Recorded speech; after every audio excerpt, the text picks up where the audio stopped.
ನಾವು ಎಲ್ಲರೂ ಕೇಳ್ತಿರಲ್ಲ, ಎಲ್ಲರೂ ಪ್ರೇಕ್ಷೆ, ಯಾಕೆ ಒಳ್ಳೆಯವರಿಗೆ ಯಾಕೆ ಕಷ್ಟ ಜಾಸ್ತಿ? ಎಲ್ಲ ಒಳ್ಳೆಯವರಿಗೆ ಯಾಕೆ ಕಷ್ಟ ಜಾಸ್ತಿ? ಎರಡು ಉತ್ತರ ಇದೆ. ಗಜೇಂದ್ರ ಮೋಕ್ಷದ ಸಂದರ್ಭದಲ್ಲಿ ತಿಳಿಯಲೇಬೇಕಾದಂತಹ ಉತ್ತರ, ತಿಳಿಯಲೇಬೇಕಾದ ವಿಷಯ.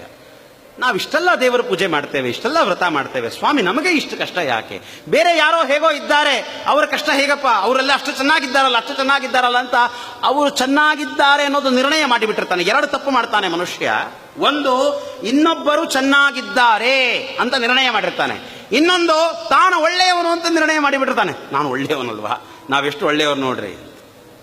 ಎರಡೂ ತಪ್ಪೇ. ನಾವು ಇಷ್ಟು ದಿವಸಗಳ ಕಾಲ ಹಣ ಇದೆ ಅಂತ ಯಾರು ಚೆನ್ನಾಗಿದ್ದಾರೆ ಅಂತ ಅಂದುಕೊಂಡಿದ್ವಲ್ಲ, ಇವತ್ತು ಆ ಹಣ ಇದ್ದ ಜನ ಏನಾಗಿದ್ದಾರೆ?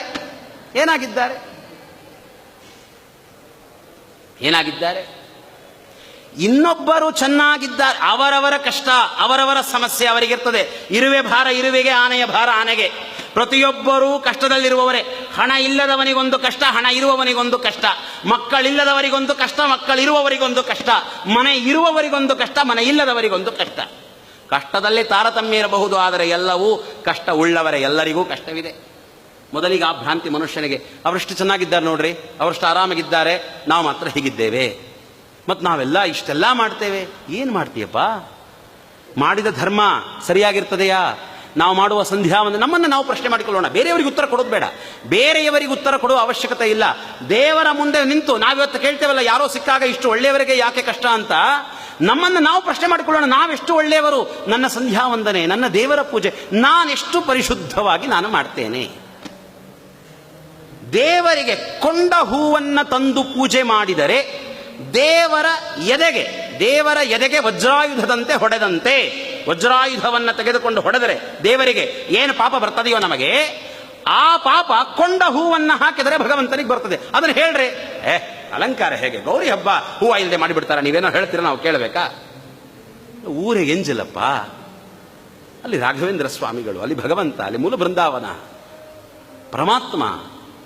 ಯಾವ ಪ್ರತಿಮೆಯೊಳಗೆ ಭಗವಂತನನ್ನು ಆವಾಹನೆ ಮಾಡಿ, ಬಾ ಸ್ವಾಮಿ ಹೃದಯದೊಳಗಿಂದ ಬಂದು ಪೂಜೆಯನ್ನು ಸ್ವೀಕಾರ ಮಾಡುವಂತ ಪ್ರತಿಮೆಯಲ್ಲಿ ಪ್ರಾರ್ಥನೆ ಮಾಡ್ತೇವೆ. ಅಂಥ ಪ್ರತಿಮೆಗೆ ಊರ ಹೊಲಸನ್ನು ತಂದು ಹಾಕೋದಾ? ವಿಚಾರ ಮಾಡೋದಿಲ್ಲ. ನಾವೆಲ್ಲ ಮಾಡಿದೀವಿ ಗೊತ್ತಾ? ನಾವು ಆಡಂಬರ ಮಾಡಿರ್ತೇವೆ. ಆಡಂಬರ, ಸಣ್ಣ ಪುಟ್ಟ ವಿಷಯಗಳಲ್ಲಿ ಎಡವುತ್ತೇವೆ. ನಾವು ತಪ್ಪು ಮಾಡ್ತೇವೆ, ಮೇಲಿಂದ ಮೇಲೆ ತಪ್ಪು ಮಾಡ್ತೇವೆ. ಮಾಡತಕ್ಕದ್ದಲ್ಲ. ಇನ್ನು ಎರಡನೆಯದು, ಇದು ಮೊದಲನೇ ಉತ್ತರ. ಎರಡನೇ ಉತ್ತರ ಏನು ಆ ಪ್ರಶ್ನೆಗೆ? ಒಳ್ಳೆಯವರಿಗೆ ಯಾಕೆ ಕಷ್ಟ ಬರ್ತದೆ? ಹೌದು, ಭಗವಂತ ಒಳ್ಳೆಯವರಿಗೆ ಕಷ್ಟ ಕೊಡ್ತಾನೆ. ಯಾಕೆ ಗೊತ್ತಾ? ಪರಮಾತ್ಮ ಈ ಕಷ್ಟ ಕೊಡುವುದು ಅನ್ನೋದಿದೆಯಲ್ಲ, ಪರಮಾತ್ಮನ ಅನಂತ ಕಾರುಣ್ಯ. ಅದು ಅನಂತ ಕಾರುಣ್ಯ. ಆ ಕಷ್ಟ ಅನ್ನೋದೊಂದಿಲ್ಲ, ನಮಗೆ ಮೋಕ್ಷ ಸಿಗಲಿಕ್ಕೆ ಸಾಧ್ಯವಿಲ್ಲ. ಯಾಕೆ ಕೊಡ್ತಾನೆ ಕಷ್ಟ? ಯಾಕೆ ಕೊಡ್ತಾನೆ ಅಂದರೆ, ನೋಡಿ, ಒಬ್ಬೊಬ್ಬರಿಗೆ ಒಂದೊಂದು ಕಷ್ಟದ ವಿವರಣೆಯನ್ನು ಹೇಳುವ ಅವಶ್ಯಕತೆ ಇಲ್ಲ. ನಮ್ಮ ಕನಕದಾಸರು ಹೇಳ್ತಾರಲ್ಲ, ಕೇಳುವುದು ಕಡು ಕಷ್ಟ, ಕಷ್ಟದ ಬಾಳುವೆಯ ಬದುಕೇನು, ಸುಡು ಸುಡು ಗಾಳಿಗೊಡ್ಡಿದ ಸೊಡರು ಈ ಸಂಸಾರದೇಳಿಗೆಯೂ. ಕಷ್ಟ ಅನ್ನೋದೇನಿದೆಯಲ್ಲ, ಅದನ್ನು ವಿವರಣೆ ಮಾಡಲಿಕ್ಕೆ ಸಾಧ್ಯವಿಲ್ಲ. ಬಡತನ ಅತ್ಯಂತ ಕೆಟ್ಟ ಕಷ್ಟ, ಅವಮಾನ ಕೆಟ್ಟದ್ದು, ವಿದ್ಯೆ ಇಲ್ಲದೆ ಇರುವಿಕೆ ಕೆಟ್ಟದ್ದು, ಬುದ್ಧಿ ಇಲ್ಲದೆ ಇರುವಿಕೆ ಕಷ್ಟ. ಪರಮಾತ್ಮ ವಿಚಿತ್ರವಾದ ರೀತಿಯಲ್ಲಿ ಕಷ್ಟಗಳನ್ನು ಕೊಡ್ತಾನೆ. ಕಷ್ಟವನ್ನು ವಿವರಣೆ ಮಾಡೋದು ಬೇಡ. ಯಾಕೆ ಕಷ್ಟ ಕೊಡ್ತಾನೆ ಗೊತ್ತಾ? ಒಂದೊಂದು ಕಷ್ಟ ನಮಗೆ ಬಂದಾಗ, ನಮ್ಮ ಹತ್ತಿರ ಬಂದಾಗ, ನಮ್ಮ ಒಳಗಿರುವ ಒಂದು ಸದ್ಗುಣವನ್ನು ನಮಗೆ ತೋರಿಸಿಕೊಟ್ಟು ಹೋಗಿಬಿಡುತ್ತದೆ. ನಾನಿನ್ನ ಸಿಟ್ಟಿಗೆ ಬರಬಾರದು. ನಂದಿಷ್ಟೆಲ್ಲ ಕಷ್ಟಕ್ಕೇನು ಕಾರಣ? ನನ್ನ ಸಿಟ್ಟು.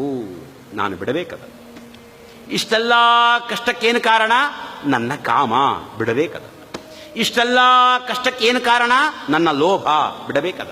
ಇಷ್ಟೆಲ್ಲ ಕಷ್ಟಕ್ಕೇನು ಕಾರಣ ಅಂತ ನಾವು ಹುಡುಕ್ತಾ ಕೂಡ್ತೇವಲ್ಲ, ಆ ಕಷ್ಟದ ಮೂಲದ ಒಳಗಿರುವ ಏನೋ ದುರ್ಗುಣ ಇದೆಯಲ್ಲ, ದೊಡ್ಡವರನ್ನು ಬೈದೆವು, ಅವಮಾನ ಮಾಡಿದೆವು, ಕಾಮ, ಕ್ರೋಧ, ಲೋಭ, ಮೋಹ, ಮದ, ಮತ್ಸರ್ಯ, ಇವೆಲ್ಲ ಏನು ಕೆಟ್ಟ ಕೆಟ್ಟ ಕೆಟ್ಟ ಕೆಟ್ಟ ಗುಣಗಳಿವೆಯಲ್ಲ, ಆ ಕೆಟ್ಟ ಗುಣಗಳನ್ನು ತೋರಿಸಿ ನೋಡು, ಇದು ನಿನ್ನ ಕಷ್ಟಕ್ಕೆ ಕಾರಣ.